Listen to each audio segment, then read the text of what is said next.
Are there softwares that do auto digitizing? There are. Now, the first thing, if you don't mind bringing up my screen for a second, I'll show you a couple examples of All stuff right, and we'll here we talk go. about it.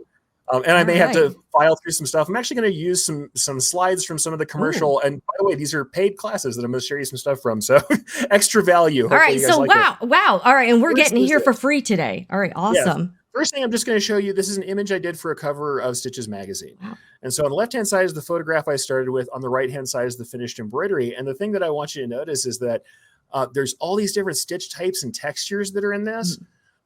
The computer can see edges of blocks of color. So whenever we're doing auto digitizing, it looks for the edges of colored blocks in whatever software does auto. Embrilliance actually does not do auto digitizing because we don't think it provides the best quality. The thing is, you'll see here, yes, there's a lot of this kind of white color in the horse. Well, I actually blocked it out where I have some satin stitches in the mane. I have some curved fills being used in the neck. I have curved fills in the body. I have different pieces that are in the face. And in fact, if I back this up to a detail shot of this piece, you're going to see that there's all these different little blocks of stitches. And I drew these individually so that when this is on a person, now this is done for a magazine cover, but this is on a jacket back, as the person moves, the light will move across all these different stitches. And because they're at different angles, it reflects differently off of the different stitch angles and patterns. This is what a digitizer can do that you can't do in auto digitizing software. And in fact, I can show you another kind of example of this. If we're talking about auto digitizing essentially as we deal with it for a lot of the softwares, even with something super simple like a silhouette, we can have some issues with that too. And I think I can bring this up. So if I, hopefully I'll get this right for you guys and we'll go from the right page on this one. All right, here we go. We have some slides. Here's the thing. I'll show you some auto digitizing. This is why I say it's not really a solution. Yeah. If we're looking on the left-hand side of this, I actually was brought this by it was a church group that wanted to do this dive team. They were sending down to Belize to do this diving adventure. And on the left-hand side is what they brought me from someone. This is auto digitized. It's all fill stitch going in two directions. You'll also see, I'll kind of use my cursor to show this. Over by the face here, some of the stitches are missing. There's pieces that are broken, and all of these little loops and strands that are coming off of them. So like the snorkels and things that might be there. Those pieces are actually in fill stitch, and there's too many stitch penetration points. This is going to break thread. This is not a really good quality look. The piece on the right is what I actually gave them.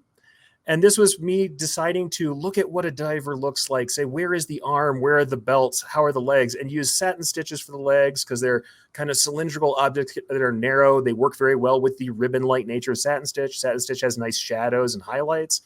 And throughout, I broke this up into multiple pieces, and we ended up with this nice silhouette version where it has texture when you look at it. This detail over here was actually lower stitch count than what was on the left, aside from when we added the border. And on top of it, the customer came back after this, and in a commercial sense, they came to us with these pieces. We had 12 pieces. When I showed them the sample, they were so awed by it. They loved it so much that they came back in, bought another 18 pieces, and then they brought all of their printing and embroidery to us after the fact. We end up being their primary source for apparel. And it was all based on the fact that rather than kick out this auto-digitized solution, I gave them something that was a little nicer. Yeah, you can't even tell what that thing on the left was. Like, and you don't. Unfortunate, you know. That's a pretty big fail, I would think. And and somebody to think that somebody would pay for that is kind of baffling to me.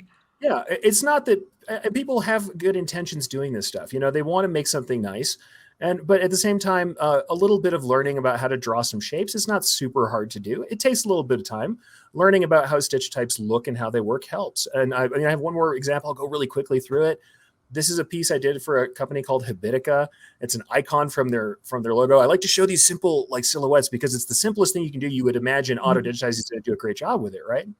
Well, things that are important to them is that it has that pixelated looking tail. It's kind of a griffin. You can see it's got wings and all that going on.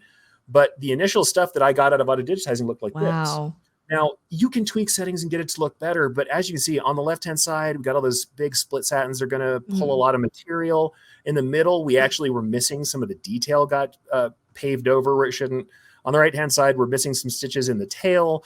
And we've got, yes, it looks okay, but because this has no compensation, which is where we know stitches change shape on the machine, this is going to leave gaps and holes. It's not a terrible thing. It doesn't look horrible over here on the right-hand side, but it's not really, you know, artistic. I decided to do this piece for them. And like I said, the computer sees the shapes. It can only see the outline of the shapes and decide how far apart they are and is that good for the kind of stitch type we want to use. But this is what I did. And I did this honestly on a home machine on my own because I wanted to do the sample quickly. This is off of a Brother PE800, no lie. All right. I did this at home because I wanted to do it quickly. I didn't have a commercial machine at handy, but I wanted to make this for this company and show it to them. And you can see I carved out the individual little lines of the pixels and the tail, the wing, the beak, the talons, and the body has a different texture than this haunch. And it's got this cool little look. And this is what the customer ended up with. I actually ended up subbing these out to a large emblem company, but they used my digitizing in the end. Yeah, that looks amazing. And you can really sometimes tell the difference between the quality of the digitizing. And I've hired people off of Etsy to do digitizing. And sometimes you can tell they just did the auto digitizer and didn't take the time you did to really plan out the design and draw it like that. So that's really, I think these examples are great to see, just to see the difference between the auto digitizing and the actual like when a digitizing artist actually draws it out.